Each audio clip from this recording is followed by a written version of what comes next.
बाजार के वरिष्ठ और जाने माने दिग्गज fund manager 3P investment managers के डायरेक्टर प्रशांत जैन साहब हमारे साथ कार्यक्रम में शामिल हो रहे हैं। प्रशांत सर, गुड मॉर्निंग। बहुत बहुत स्वागत है आपका सर जी बिजनेस पर। धन्यवाद हमें समय देने के लिए। बजट के बाद से आपके साथ मुलाकात हमारी ड्यू थी। हमने कहा कि सर आए तो फिर एक बार पूछें बजट के बाद क्या हालचाल है, बाजार के, मार्केट के, सब कुछ क्या हो रहा है। पहले तो सर शुरुआत बजट और पॉलिसी से ही करें। क्या दो बढ़िया और बेहतरीन इवेंट रही है भारतीय बाजारों के लिए, कैसे देखते हैं आप? ये नहीं, इसमें मेरे ख्याल से सभी कुछ बढ़िया था। इसमें कोई किसी प्रकार की कोई कंसर्न नहीं। बिल्कुल ठीक बात है सर। अब बताएं सर, बाजार के डायरेक्शन को लेकर, क्योंकि दोनों तरफ के व्यू हैं। एक और जहां लॉन्ग टर्म इन्वेस्टर्स अभी भी डटे हुए हैं, कल भी आपने नंबर्स देखे हैं, म्यूचुअल फंड्स के अच्छे ही आए हैं। लेकिन दूसरी तरफ अब जिस तरह से कोहराम मचा है छोटे मझोले शेयरों में, डर भी बहुत लग रहा है। क्या करें, इस बाजार को कैसे अप्रोच करना चाहिए?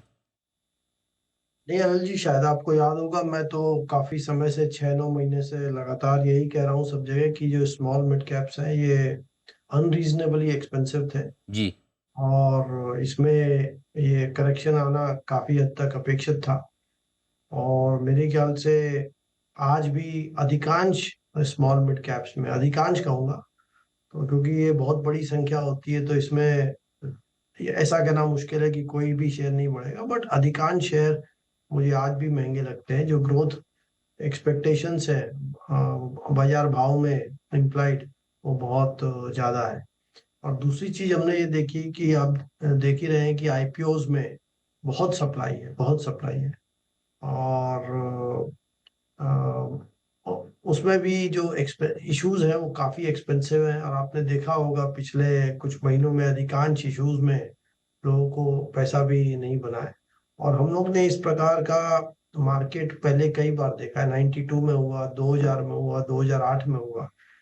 तो जब भी वैल्यूएशंस बहुत महंगे होते हैं तो स्मॉल तो आईपीओज बहुत ज्यादा होती है। प्रमोटर्स इसको अच्छा मानते हैं अपने लिए कि कंपनी में पैसा रेज करें या शेयर्स को बेचा जाए।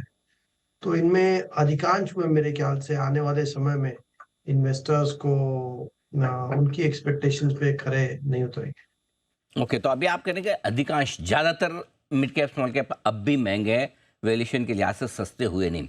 तो फिर ऐसे में सर पोर्टफोलियो लार्ज कैप का ही ज़्यादा होना चाहिए? और दूसरी बात, क्या लार्ज कैप्स में पैसा लगाने का समय आ गया या वहाँ पर भी अभी और गिरावट बाकी है? आई थिंक लार्ज कैप्स में एक अच्छा करेक्शन आ चुका है। देखिए 10% का निफ्टी में करेक्शन आया और 6-9 महीने भी निकल गए तो 8-10% की जो प्रॉफिट ग्रोथ है वो टाइम करेक्शन की वजह से भी जो है पी मल्टीपल्स कम हुए। तो मेरे ख्याल से जो करंट लेवल है निफ्टी का, इसमें 16 से 17 का पी है, कैलेंडर 26 फिस्कल 27 का, वो एक रीजनेबल पी है। इंडिया में देखिए कॉस्ट ऑफ कैपिटल कम हो चुकी है। जो भारत और यूएस के बीच की जो 10 ईयर यील्ड का जो गैप है वो 2-2.25% पे चलता है आज। पहले 4 से 6% चलता था। तो ये एक बहुत ही स्पष्ट इंडिकेशन है कि इंडिया की कॉस्ट ऑफ कैपिटल कम हो गई है। और इस कॉस्ट ऑफ कैपिटल पे 10% अर्निंग्स ग्रोथ के लिए 16-17 का पी मेरी समझ में रीजनेबल है। तो मेरे ख्याल से हमको लार्ज कंपनीज में निवेश करना चाहिए।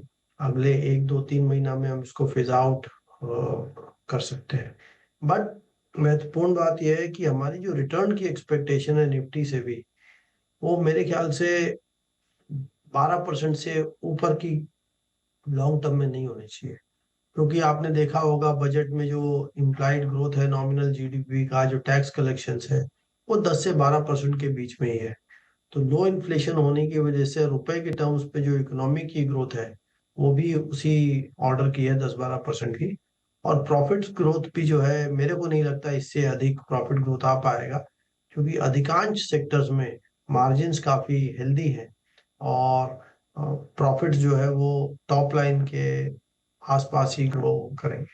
तो मेरे ख्याल से रिटर्न एक्सपेक्टेशन हमको रियलिस्टिक रखनी पड़ेगी इस वजह। हम्म।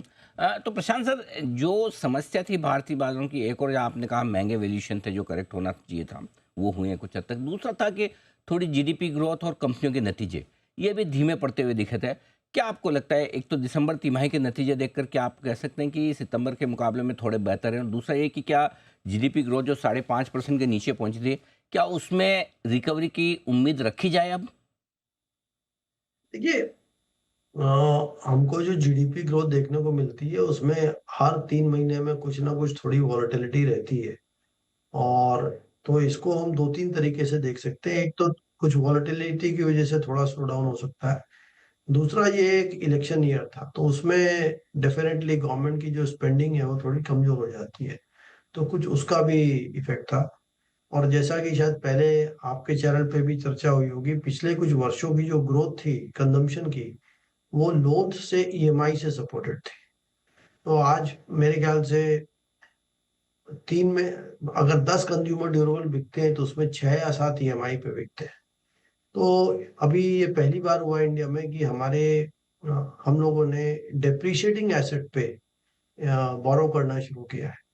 लेकिन अब जो पिछले 4-5 सालों से एक क्रम चल रहा था, उससे क्या हुआ है कि इंडिया की जो household debt to GDP है वो काफी बढ़ चुकी है। हमारा जो नेट फाइनेंशियल सेविंग्स रेट है वो काफी कम हो गया है।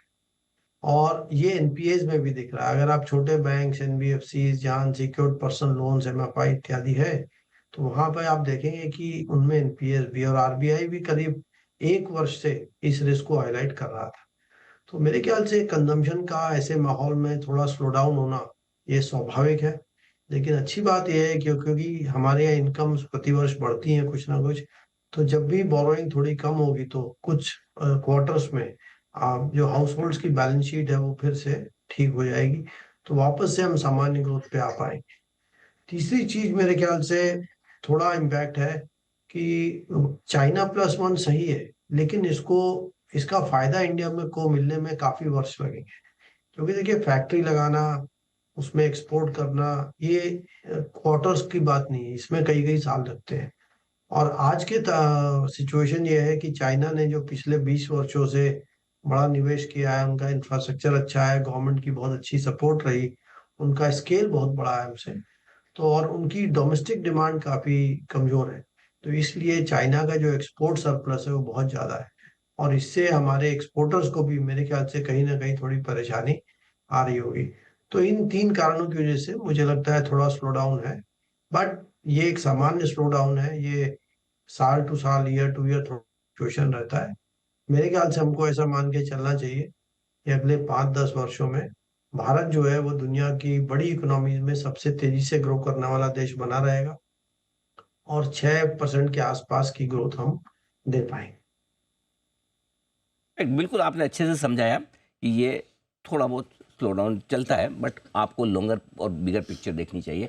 अ, अब ऐसे में सर, जब बड़ी इवेंट्स निकल चुकी है, चाहे हमारी लोकल हो, चाहे ट्रम्प साहब के कुर्सी पर बैठने के बाद टेरिफ वॉर वाली चीज़ हो, नया पैसा लगाना है तो कहाँ लगाएं? आपको क्या पसंद है इस बाजार में? नहीं, मेरे ख्याल से अनिल जी, जैसा मैंने कहा कि इसमें लार्ज कैप्स में एक अच्छा करेक्शन आ चुका है, और लार्ज कैप्स के मुझे लगता है रिस्क रिवॉर्ड इसमें काफी फेवरेबल है।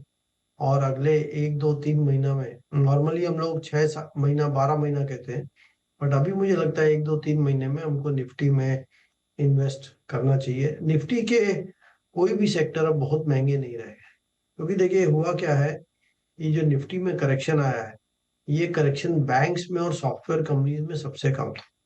और ये सेक्टर्स पिछले 3-5 वर्षों से इनमें रिटर्न भी नहीं था, तो ये पहले ही अंडर परफॉर्म कर रहे थे। लेकिन जो इनके अलावा बाकी सभी सेक्टर्स थे, उनमें अच्छा करेक्शन आया, 15 से लेके 25% का। चाहे एफएमसीजी हो, चाहे ऑटोमोबाइल हो, चाहे पेटकेम हो, चाहे यूटिलिटी हो, ये सभी सेक्टर्स में काफी 15 से 25% का करेक्शन आया है। तो इसका रिजल्ट ये हुआ कि जो भी सेक्टर्स ओवर वैल्यूड थे, उनमें भी 15-25% के प्राइस करेक्शन के बाद मल्टीपल्स रीजनेबल हो गए। ये एक ऐसा बाजार है जिसमें कि कोई भी सेक्टर अब मेरी समझ में बहुत ज्यादा ओवर वैल्यूड या बहुत ज्यादा अंडर वैल्यूड नहीं है। तो इसमें सेक्टर्स में जो रिटर्न्स में गैप है वो मेरी समझ में कम रहेंगे। तो इसमें एक डाइवर्सिफाइड पोर्टफोलियो, निफ्टी या लार्ज कैप कंपनीज या flexi multi cap, large cap जो म्यूचुअल फंड्स हैं, इनमें लोग निवेश करेंगे तो ये उनके लिए अच्छा रहेगा। लेकिन मुख्य बात यही है कि जो हम कोविड के बाद से 15-20-25% का रिटर्न आता था, वो क्लियरली अब आने वाले समय में नहीं आएगा। और जो पिछले 5 वर्षों का बहुत अधिक रिटर्न है, वो मात्र वहां के कोविड के में जो बहुत लो बेस बना बाजार का, उसके कारण था। और सामान्य तौर पे इंडिया में लॉन्ग टर्म में 12% से अधिक निफ्टी में या डिवर्सिफाइड पोर्टफोलियो में एक्सपेक्ट करना मेरे हिसाब से ठीक नहीं है। ओके, तो ये है आपके लिए प्रशांत जी की तरफ से राय बहुत क्लियर कट है। लार्ज कैप में पैसा लगाएं, निफ्टी के स्टॉक में या निफ्टी में पैसा लगाएं, ये ज़्यादा बढ़िया है। मिड कैप स्मॉल कैप शेयरों से अभी भी थोड़ा दूर है, करेक्शन थोड़ा और हो सकता है। सर बहुत बहुत धन्यवाद, आपका समय दिया, आपने विस्तार से बताया भी बाजार के डायरेक्शन पर भी, और साथ ही इन्वेस्टर्स को क्या स्ट्रेटेजी इस वक्त रखनी चाहिए इस पर अपनी राय दी। शुक्रिया sir, thank you so much.